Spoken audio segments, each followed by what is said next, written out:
Leone, programa inacreditável. Olá, seja muito bem-vindo a mais uma edição do programa Inacreditável aqui na sua rádio Vibe Mundial FM. Esse programa de hoje eu dedico à minha amiga Cristiane Souto Sampaio. Faz aniversário hoje a Cristiane Sampaio, porque ela casou com outro amigo meu, Marcelo Sampaio. Um grande abraço para ele também. O programa também dedico ao Rabino Henry Sobel. Henry Sobel, um ano da morte de Henry Sobel, um lutador contra a ditadura brasileira, um homem forte, um homem aguerrido, um homem religioso e que realmente faz muita falta, principalmente no momento em que estamos vivendo. Quero cumprimentar meu amigo Marco Leone. Marco Leone, muito boa noite. Boa noite, Paulinho. Boa noite, Torcalil. Boa noite, Marcelo. Estamos aí. Mais um programa, Paulinho. É isso aí. Bom, hoje temos um comunicado a fazer. O comunicado é que vocês estão acostumados a escutar Marcelo Santos aqui nesse programa. E todo mundo sabe, claro, que Marcelo Santos trata-se de um personagem criado já há algum tempo, desde os tempos de web rádio MediaCast, e brilhantemente interpretado pelo colega que vamos anunciar dentro de alguns minutinhos.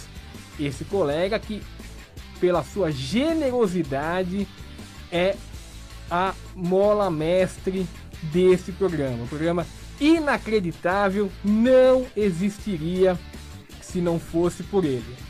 É um dos mais renomados médicos deste país e eu chamo Marcelo Mester.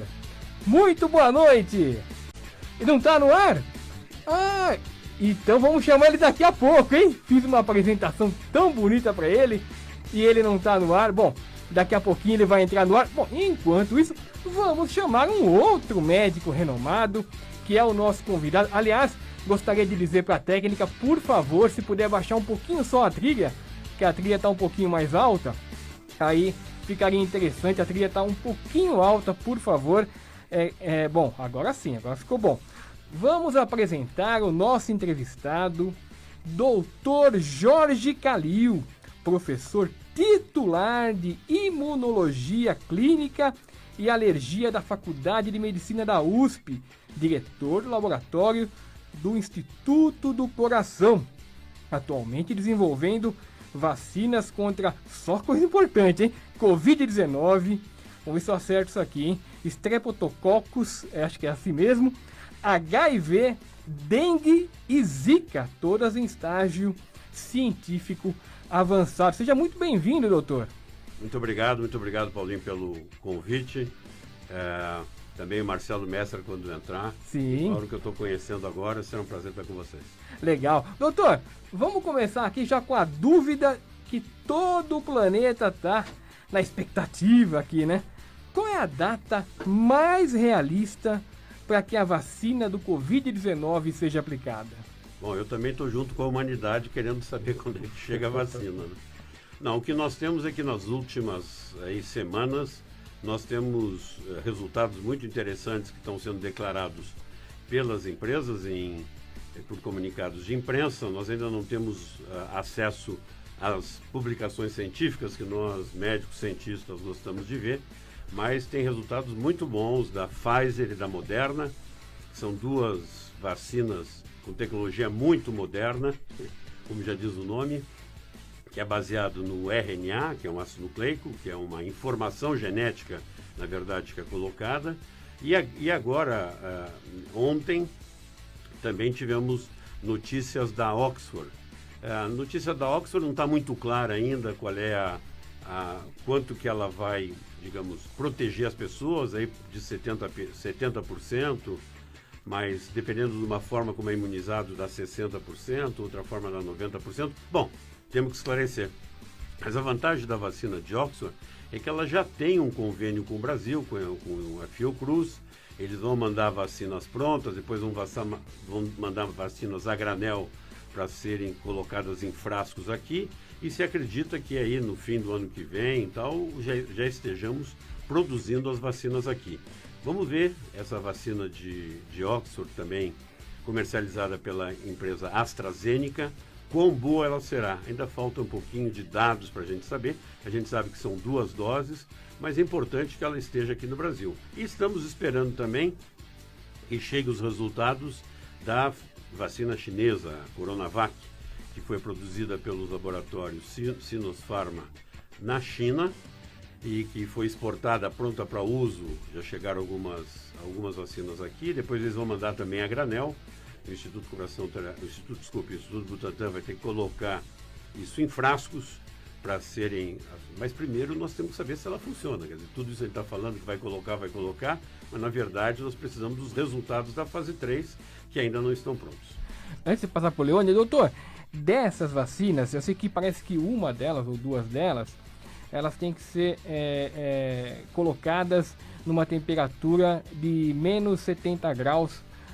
Não fica inviável você manter essa vacina, inclusive para transportar para outros locais? Veja, hoje inviável, principalmente com essa pandemia, como tudo está sendo feito, passou a ser um termo que tem que ser usado com cautela. Realmente seria, porque guardar menos 70 graus centígrados é muito difícil.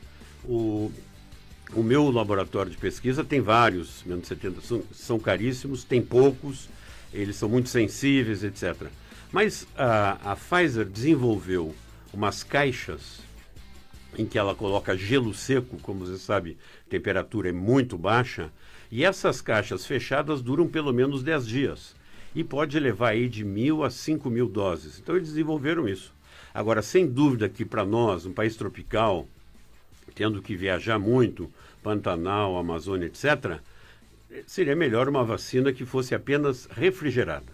Aqui no Brasil, nós temos um Programa Nacional de Imunizações, que é muito bom, considerado talvez o melhor programa de vacinação global que tenha no mundo.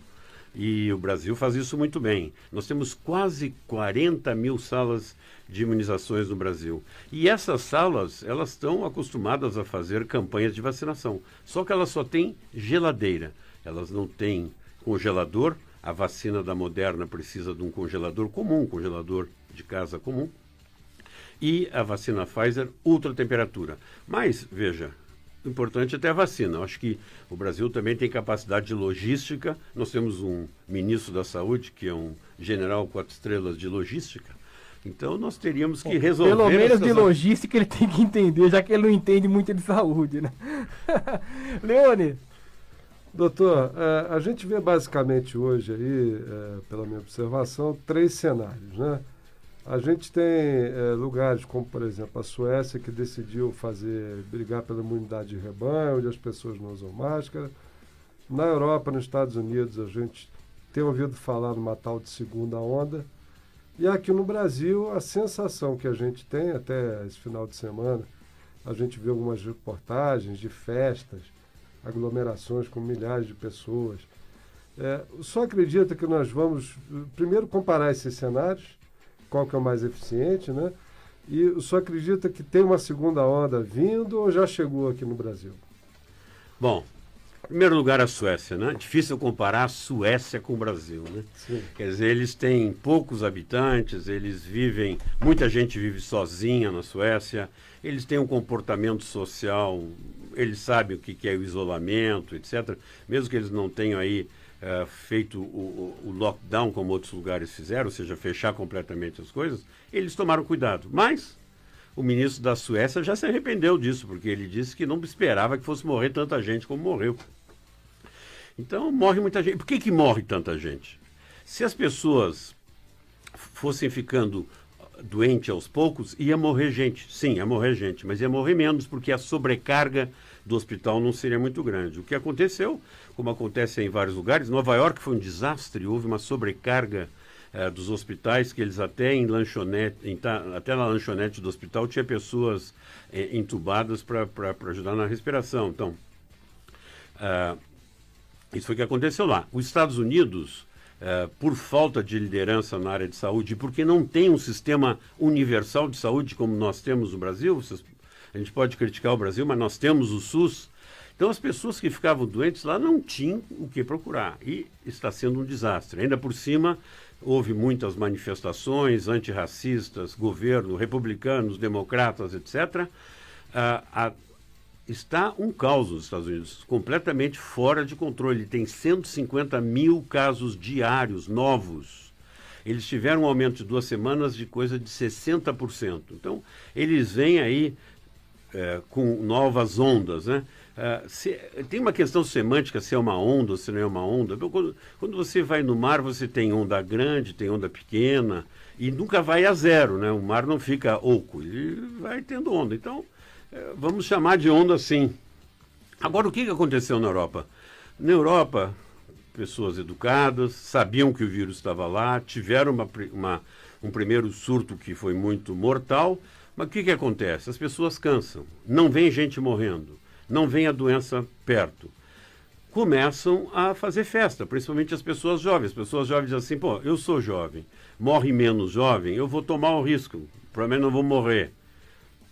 E meus amigos da minha faixa etária, que é uma faixa de risco, todos me disseram que se cuidaram o verão todo. Não saíram, digamos, no verão para ir a barzinhos, para ir a festas, e mesmo nem para ir à beira do mar, quando o beira do mar estava muito cheio.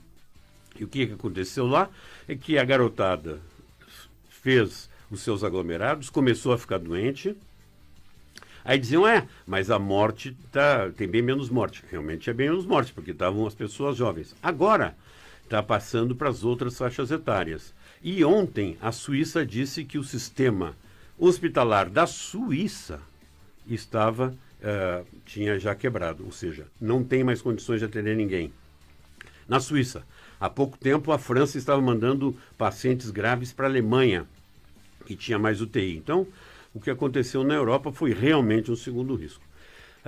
E aqui no Brasil? Bom, eu esperava sim um segundo risco lá por Natal, Ano Novo, festas, etc, etc. Não esperava tão precocemente, mas aqui já, em finados, as praias estavam lotadas, festa para todo lado. A gente sabe, inclusive, que as pessoas mais abastadas da sociedade, as pessoas mais ricas da sociedade, estão fazendo festa, estão fazendo casamentos. Não, mas tem que casar, tem que fazer aniversário, tem que fazer batizado, e isso está trazendo a doença de novo. Eu tenho falado com pessoas bem educadas, que entenderam bem o problema e que estão como se nada houvesse. Então, isso, sem dúvida, vai trazer a doença de volta. E as pessoas têm que se dar conta que se a doença ficar de volta, nós vamos ter mais mortes, a não ser que a gente comece de novo a controlar a saída na rua, sem máscara e sem cuidar do álcool gel e, sobretudo, os aglomerados. A gente sabe que aonde tem mais infecção e que o vírus se dissemina mais, são nos lugares fechados. Então, restaurantes, bares, se tiver aglomeração, e festas particulares. Não, mas só vai amigo meu. Sim, mas um amigo seu pode estar doente. Exatamente. Bom, está agora disponível, enfim, é a única vez que eu vou chamar ele de doutor, porque ele é nosso amigo, mas ele merece na primeira chamada. Doutor Marcelo Mester, muito bem-vindo. Pessoal, Paulinho, eu queria agradecer muito o seu convite de estar aqui. O seu nome, sua reputação, né, a sua fama não precisa falar, você tem um blog famosíssimo, você é um grande repórter investigativo. Esse programa inacreditável já está muito de alto nível, então eu que agradeço aí o seu convite de poder estar aqui. Um abraço ao Marco Leone, Marcelo, que eu conheço, Marcelo, e ao professor Calil. Marcelo, desculpa te cortar, mas eu já te entreguei na apresentação. Então perdão. Todo mundo já sabe que era personagem, todo mundo já sabe a sua importância para o programa. Mas vamos lá, segue na pergunta. Bom, então desculpe. O Calil, que é um grande amigo, grande cientista imunologista, então para nós e para o programa é uma grande oportunidade. Calil, eu vou fazer uma pergunta bem básica, mas é que todos se confundem, não sei se já foi abordado no comecinho do programa, que eu não vi, que é o problema dessa história vacina do Butantan, vacina brasileira e Oxford e assim por diante. Eu vou explicar. Todo mundo ouve, é um problema de semântica, como você falou, da terminologia. A vacina veio da China, então mostra a cena, a caixinha, Sinovac, Coronavac e tal. Então, o que realmente é o projeto Butantan? você que já foi diretor, presidente do Butantan, no momento é apenas uma vacina já pronta, que veio de um país, no caso da China, que está sendo testada, nós sabemos, em voluntários, para depois o Butantan, com insumos da China, fazer a vacina aqui, ou o Butantan já está fazendo? Porque fala-se muito os dois e confunde-se muito os dois. É como se o Butantan estivesse fazendo a vacina do Butantan. Podia fazer algum comentário sobre isso, por favor? Não, sem dúvida. Não, a vacina é chinesa. O Butantan não fez absolutamente nada até agora, a não ser está fazendo a fase 3 do estudo clínico, que é fundamental. Mas você sabe que a fase 3 do estudo clínico é quase uma prestação de serviço, não tem, quer dizer, uma vez que o estudo está desenhado, é só a execução, ou seja, ir vacinando as pessoas e observar se elas ficam doentes ou não. Então, a vacina que o Butantan, o Estado de São Paulo, comprou, é uma vacina chamada vírus inativado. No popular seria vírus morto. Aqui como tem uma discussão se vírus é vivo ou não. É vírus morto. Então, é a vacina mais antiga, é mais fácil de fazer. E existiam, inclusive, pesquisadores no Butantan que estavam tentando fazer a mesma vacina. Mas o governo de São Paulo resolveu comprar da China essa vacina. Essa vacina é inteiramente produzida na China. Esse primeiro lote que chegou, 120 mil lotes, já veio na seringa, inclusive, quer dizer, nem isso tem que ser feito, o Butantan tem que armazenar e depois dar para quem for, se vai ser para o governo estadual ou federal, para fazer a distribuição. Depois, mais adiante, vai vir a vacina pronta a granel, né?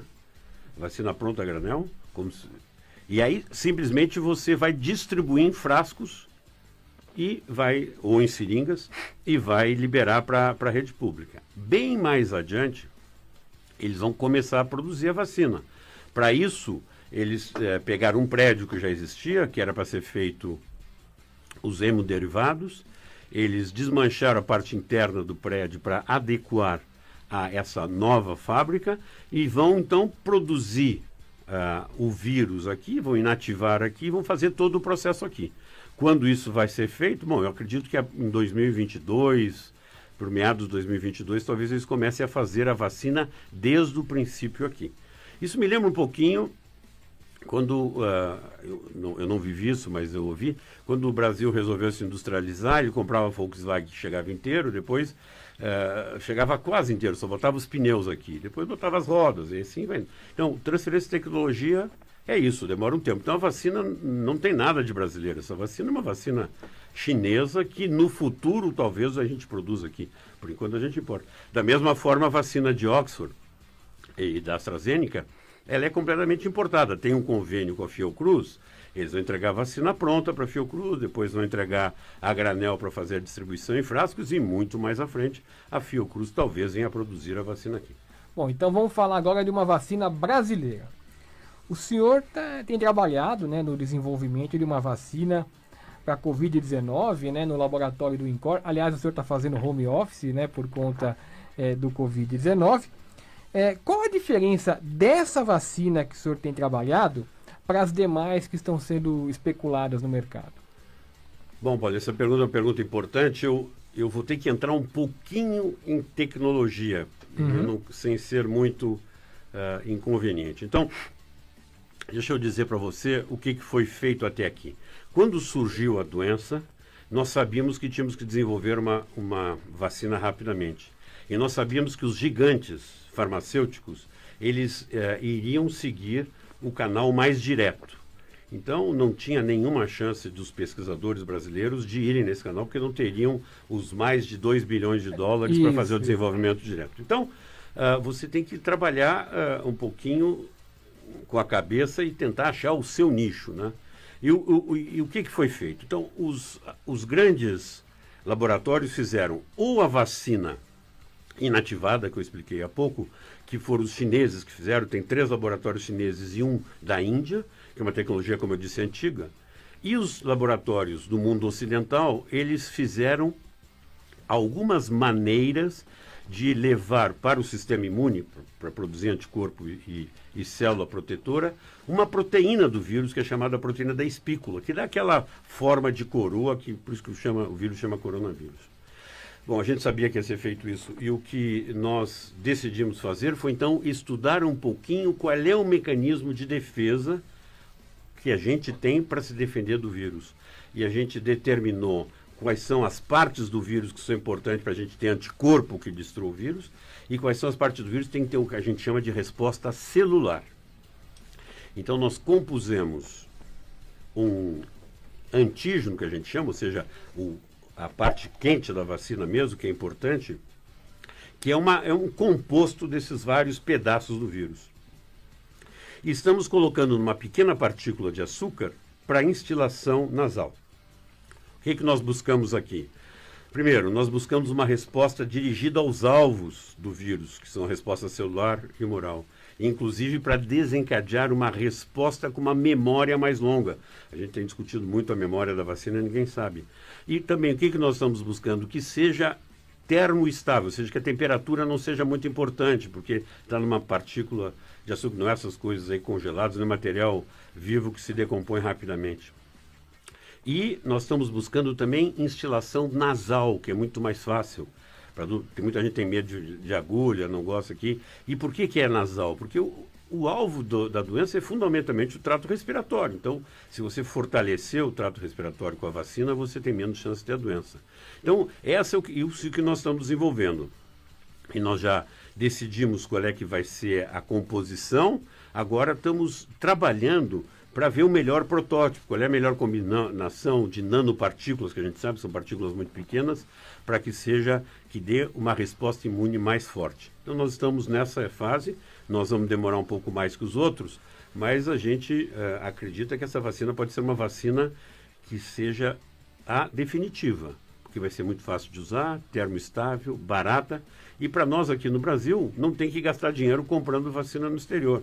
A vacina é feita aqui e, quem sabe, exportar também a nossa vacina. E se tiver alguma variação no vírus, se o vírus mutar no território nacional, a gente adapta facilmente. Se essa vacina for lá de fora, se tiver que adaptar, bom, nós temos que perguntar para o dono da patente como é que vai alterar.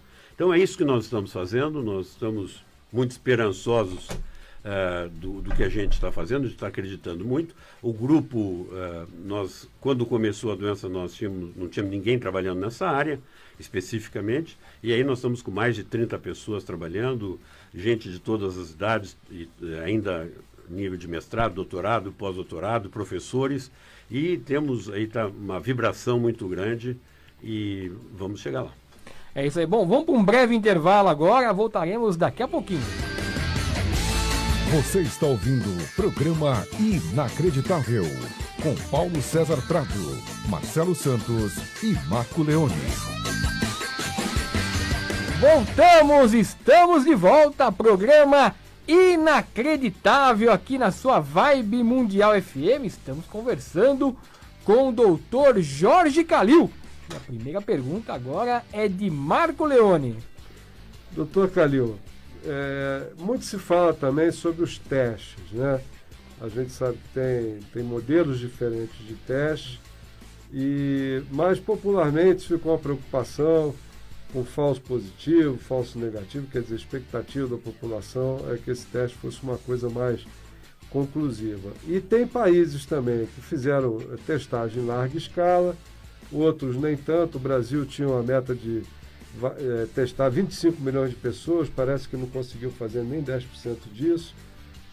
O que isso interfere na cura, no controle da doença? Por que esses testes são tão, ao olhar do leigo, inconclusivos?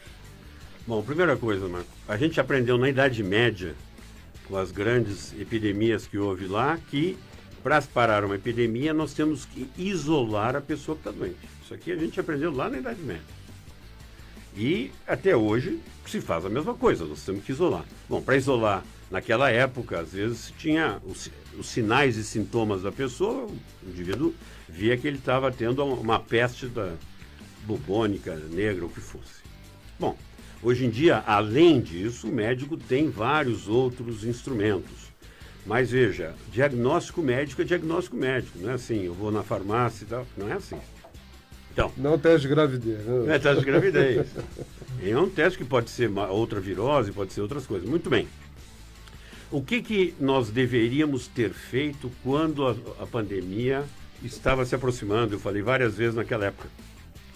Nós tínhamos que ter capacidade de testar as pessoas e isolar as pessoas. Aí vamos ver se a gente consegue explicar o que são os testes que nós temos aí. Quando a pessoa fica doente, ela está com o vírus entra pela narina, e ele está com o vírus na narina, na orofaringe, ou seja, na garganta, etc. Então, nesse começo, a gente pode detectar o vírus. Para detectar o vírus, é aquele exame chato que se põe um cotonete grandalhão lá no fundo do nariz, e aí dentro do laboratório existem técnicas super modernas em que você amplifica o material genético do vírus.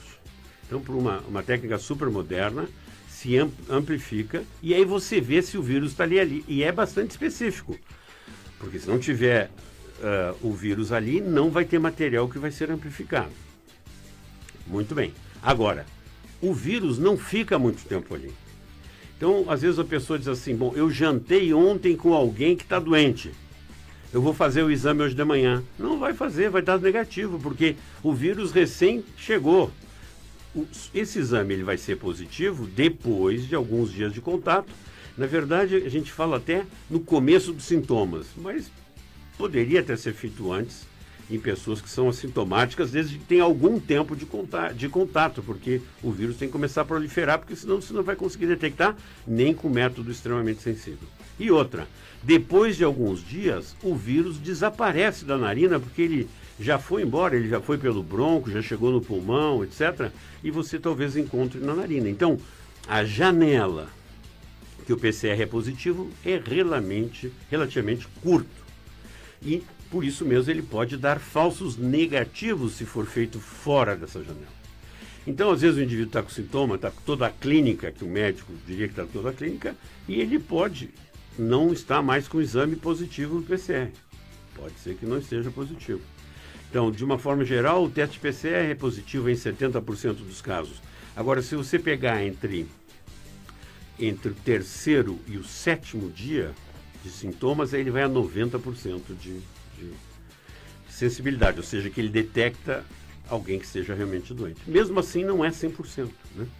As pessoas têm a ilusão que agora eu vou fazer o teste e aí eu sei se estou doente. Não, não é assim. A medicina é mais complicada que isso. A gente tem que ver a história, a parte clínica e etc. Para ver. E às vezes não se tem certeza do diagnóstico. Muito bem. Então, isso é o PCR.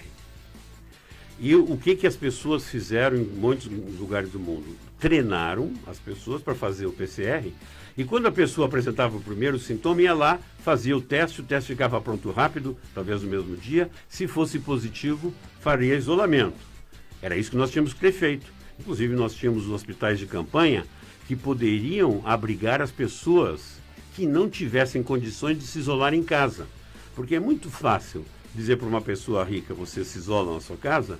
Uma pessoa que mora na periferia com poucos cômodos em casa, como é que ela vai se isolar? Um monte de gente, né? Então, nós poderíamos ter feito isolamento nos hospitais de campanha, nos estádios de futebol, nas escolas, nos hotéis mais simples que estavam fechados. Tinha milhares de maneiras de fazer, desde que houvesse planejamento. Agora, para fazer o teste, não é dizer de repente eu vou fazer o teste. O teste é um teste, como eu disse, muito moderno. Ele é sofisticado, precisa de equipamento especializado, precisa de ambiente especializado também, para que não haja contaminação, etc. Então, para o teste de PCR, nós precisamos treinar pessoal, ter equipamento, ter reagente. Né? O governo federal comprou um monte de reagentes PCR, estão lá no porto, armazenados. Talvez eu não sei exatamente qual é o problema. De novo, nós temos um ministro que é responsável pela logística, mas talvez as pessoas não tenham laboratório suficiente que possa testar, equipamento, pessoal treinado e tal, que era uma primeira preocupação que nós tínhamos que ter feito. Ao mesmo tempo que a gente ensinava a lavar a mão, tinha que fazer isso. Né? Bom, isso então é o PCR. Tem outro teste que é muito conhecido, que é a detecção de anticorpos. Então, o que acontece? Quando você entra em contato com o vírus, o seu sistema imune começa a funcionar. E lá, no 6º dia depois de você começar com sintomas, aparece um anticorpo chamado IgM ou IgA. A IgM é o anticorpo mais primitivo, A IgA é um anticorpo típico das mucosas, então narina, sistema digestivo, etc. Aparece lá. Pode ter gente que tem o vírus e não tem IgA, IgM? Pode. O teste não é 100% sensível, mas são testes já bastante sensíveis, se for colhido o sangue e feito o teste laboratório. O teste que a gente compra na farmácia, ele é pouco sensível. Pode dar falso positivo, dar falso negativo.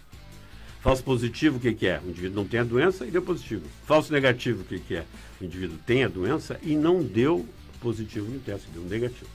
Muito bem, então isso é IgA e IgM. Depois de algum tempo, ele produz um anticorpo que perdura mais tempo, chamado IgG, o imunoglobulina G, que é um outro tipo, e essa perdura bastante tempo. Então, os testes que a gente chama de sorologia, IgA, IgM e IgG, eles têm que ser feitos depois de algum tempo, senão vão dar negativos. Então, fui jantar com ontem alguém, puxa, será que eu peguei a doença? Vai na farmácia e compra para fazer IgM e IgG. Vai dar negativo, mas isso não significa que você não esteja com o vírus e que ele vai se desenvolver. Então tem que ter muita atenção, tem que ter cuidado para não usar de uma forma indiscriminada, preferencialmente com orientação médica, ou então tem que ler muito bem para saber como interpretar. Então, em menos de uma semana não vai ter nada positivo, e mesmo assim pode estar negativo ainda. A gente sabe que o pico de IgG chega um mês depois da doença. Agora, se você quer saber, eu tive aquele negócio, não sei se foi gripe ou se foi Covid há um mês atrás, se você fizer um anticorpo IgG, você vai ver se tem anticorpo ou não tem anticorpo, e isso pode ser diagnóstico de que teve lá atrás a doença. A gente chama isso de cicatriz imunológica.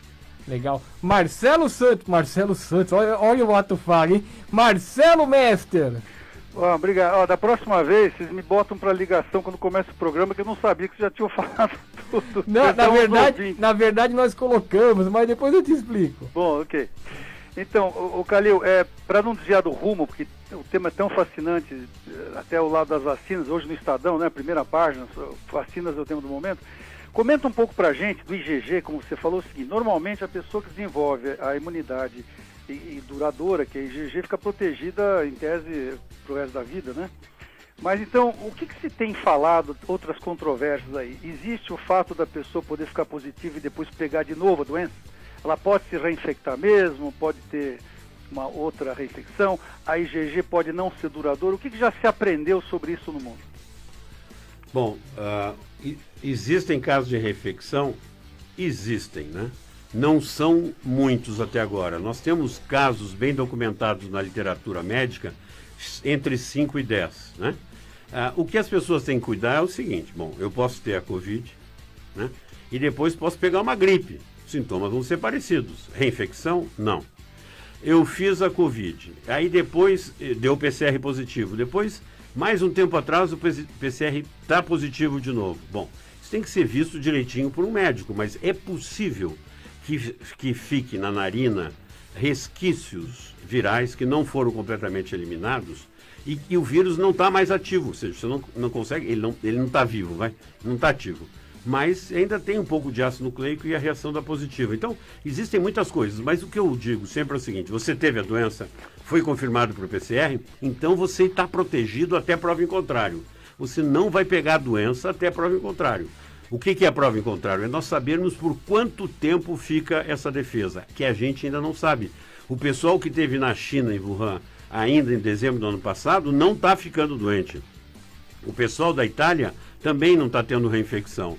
Houve alguns casos. A gente não pode pensar em medicina só na exceção. A exceção é a exceção. A gente tem que pensar a probabilidade que tem. Então, o indivíduo que teve a doença está protegido. Talvez daqui a um tempo se mostre que a imunidade seja efêmera, ou seja, que ela passa algum tempo e desapareça. Não é para abusar, né, doutor? Hein? Não é para abusar. Não né? é para abusar. E a pessoa tem que continuar utilizando máscara e se cuidando. Não é para abusar. Mas, por outro lado, não é também para achar que vai estar doente de novo na primeira oportunidade. E só uma coisinha, então, pegando carona. A expectativa seria, portanto, que quando se fala de 90% de eficácia, 95% de eficácia das vacinas, é que uma vez que se converta a sorologia, apareça a imunidade, que também isso provaria que a vacina seria eficaz, que ela protegeria mesmo o indivíduo, é isso?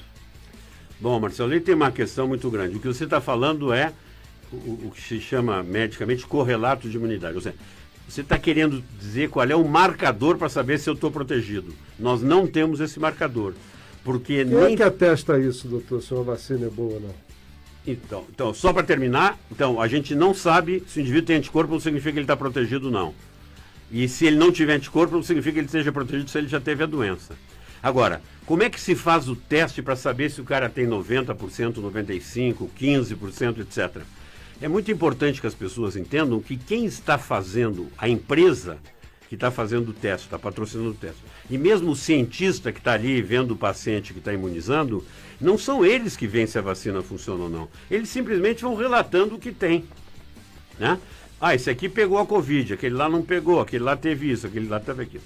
Existe um grupo de pessoas que são completamente independentes, não tem nada a ver com o pesquisador, não tem nada a ver com o patrocinador, e que eles têm acesso a os resultados não cegos, porque, você sabe, esses testes são duplos cegos, ou seja, o paciente não sabe se recebeu vacina ou não, o voluntário, eu digo, e o médico, o pesquisador, não sabe se deu vacina ou deu placebo, que é nada. Então, quem tem acesso a isso é um grupo, né?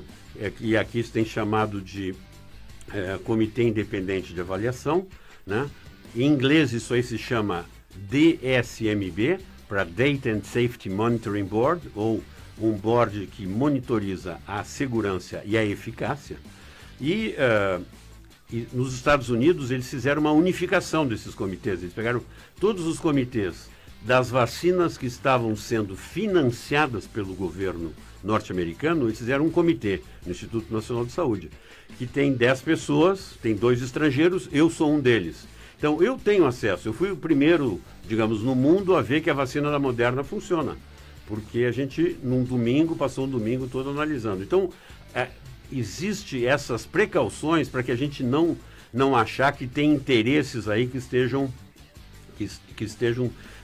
digamos, de certa forma, interferindo nessa resposta se funciona ou não funciona. Essas pessoas, como eu disse, são pessoas muito conhecidas no mundo médico e acadêmico e não vão se queimar por alguma asneira qualquer. Então, e são muitos, né? Então, é muito difícil de enganar muita gente. Então, são pessoas que não são políticos, são cientistas e eles decidem baseados na ciência e não na política. Doutor, mudando um pouquinho de patologia, né? Tem se falado bastante de Covid-19, mas algumas outras também bem graves, aliás, muito graves, estão fora do noticiário, né? E o quão perto nós estamos de uma vacina para o HIV?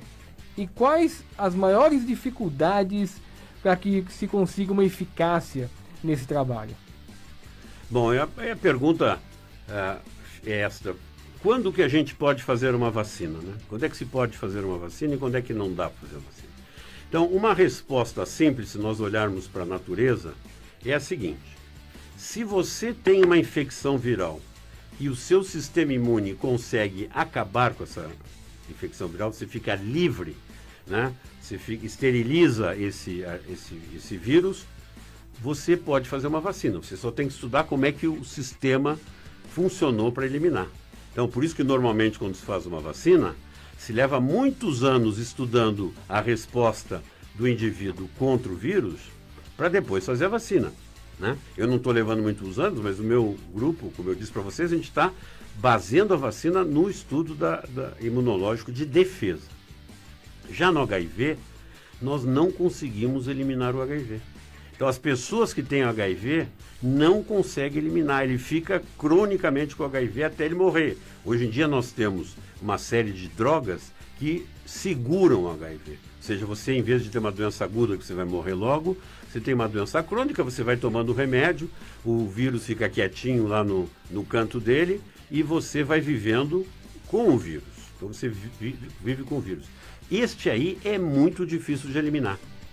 E nós estamos estudando, já foram colocados bilhões, eu diria até $1 trilhão para se testar uma vacina para HIV. Até agora não se conseguiu. Mas a gente tem que continuar testando, tem que entender como é que o indivíduo luta contra o HIV, como é que ele consegue lutar, mesmo que ele não consiga eliminar, né? Nós, por exemplo, no nosso grupo, nós fizemos aí uma proposta de HIV, de vacina de HIV, baseado num tipo de resposta imunológica específico, que nós testamos até em macacos, e nós estamos buscando recurso para ver como é que a gente consegue ir adiante nessa vacina, né? Existem outras doenças que são muito importantes e que eu particularmente estou trabalhando. Uma delas, quando eu era diretor do Instituto Butantan, nós trabalhamos muito numa vacina para dengue. A dengue é um problema sério nos países tropicais. E tem uma complicação, tem 4 tipos de vírus, então você tem que fazer uma vacina equilibrada contra os 4 tipos. Bom, a dengue foi feito aí o desenvolvimento todo industrial, fase 1, fase 2, e estávamos, quando eu deixei a direção do Butantan, nós estávamos também na fase 3. Naquela época tinha diminuído o número de casos de dengue e não se conseguiu provar que funciona, né? Eu acho que já ficou claro para todos vocês que, para que a gente prove que uma vacina funciona, tem que ter casos daquela doença. Na mesma linha, o Zika vírus, né, doutor? E exatamente. E o Zika vírus também. O Zika vírus também se trabalha nisso para fazer uma... Como ele é meio parecido com a dengue, a ideia era fazer uma vacina também parecida. Mas são doenças que podem ser muito graves. Elas não se transformam numa pandemia como a que nós estamos vivendo, porque elas têm um vetor. Então, se a gente pode sempre combater o vetor também se não tiver a vacina. Se tiver a vacina, melhor. Mas a gente pode, ou seja, matar o mosquito, né? E que se colocar aí um batalhão de pessoas, vai terminar matando ou controlando o mosquito. Agora, o ideal é realmente ter uma vacina. As pandemias, normalmente ocorrem quando a transmissão é de indivíduo para indivíduo. Não tem vetor. É o homem, né? O vetor é o homem. Então você não pode matar o homem que está doente para não transmitir para outras pessoas. Você pode isolá-lo. Então esse é o problema que nós temos. Nós não temos um vetor, é a pessoa que transmite. E a outra coisa que é importante, ela transmite pelo sistema respiratório. Nós, quando estamos no ambiente, está todo mundo justamente respirando o mesmo ar, né? Porque as outras que se descobriu que eram, por exemplo, por água contaminada, por diarreia que contaminava a água e as pessoas tomavam água, isso cresceu muito a ciência, a gente sabe. Então a gente, quando tem uma doença que é transmitida pela água ou pela diarreia, a gente consegue controlar fácil. Mas respiratório é difícil. E por isso, às vezes as pessoas dizem, mas será que nós recebemos realmente essa pandemia, ninguém estava esperando? Pois é. Marcelo Mester. Bom, eu ia abordar justamente, assim, do ponto de vista que você falou da Zika ou do dengue, durante a pandemia atual de corona, que o foco todo é no corona, como é que andou? Existe estatística dessas doenças também, o mal que elas têm causado, pacientes que não conseguiram ser atendidos por essas viroses também por causa... como aconteceu até com câncer e com outras doenças que não tinham acesso ao hospital por causa da necessidade de tratar o corona. Como é que ficou essa parte aí? Bem, sem dúvida alguma, a medicina, o tratamento, o cuidado das pessoas doentes sofreu muito durante toda essa pandemia e está sofrendo ainda bastante. Eu não estou falando só nas cirurgias eletivas que a gente pode esperar, mas as doenças de uma forma geral. Eu trabalho há muitos anos no Instituto do Coração, eu já fui presidente até do Instituto do Coração, e as nossas estatísticas são muito claras. Nós tínhamos um número grande de pessoas que vinham porque estavam infartando e iam se tratar no Instituto do Coração, e essas pessoas não vieram mais para o hospital, mas continua tendo infarto. Então muitas pessoas morreram em casa porque estavam com medo de procurar o hospital para não pegar Covid-19. Então, isso é um problema sério e aconteceu com quase todas as doenças, né? Não falando do fato de que pessoas que tinham problemas cardíacos poderiam ter esses problemas aumentados, piorados com a Covid.